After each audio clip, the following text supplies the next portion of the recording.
Narimanov.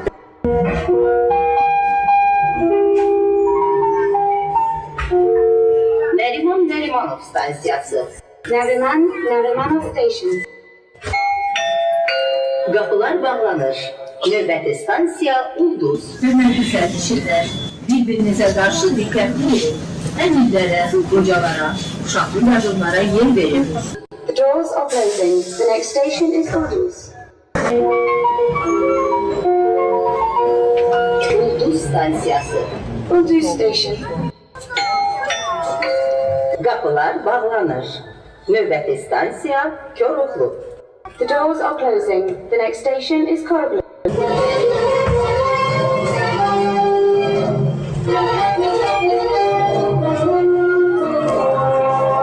Koroğlu stansiyası. Koroglu Station. Qapılar bağlanır. Növbəti stansiya Qaraqarayev. The doors are closing. The next station is Karakarayev.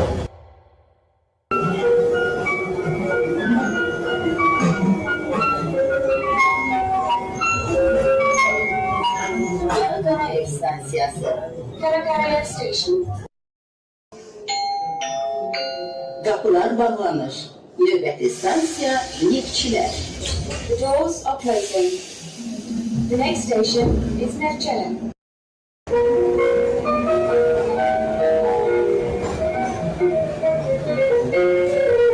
Neftçilər stansiyası. Nevchelen Station. Qapılar bağlanır. Növbəti stansiya Xalqlar Dostluğu. Hörmətli sərnişinlər, bir-birinizə qarşı diqqətli olun. Əmrlərə, qocalara, uşaqlı qadınlara yer verin. The doors are closing. The next station is Halklar Dostluğu.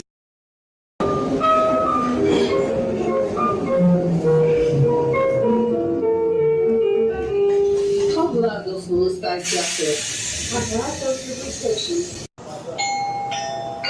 Qapılar bağlanır. Növbəti stansiya Əhmədli. The doors are closing.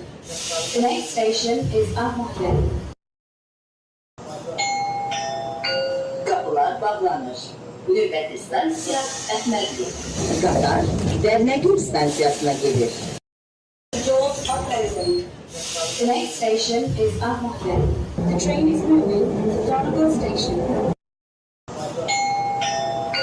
Qapılar bağlanır. Növbəti stansiya Əhmədli. Qatar İçərişəhər stansiyasına gedir. The doors are closing. The next station is Ahmedli. The train is moving to Isharishar.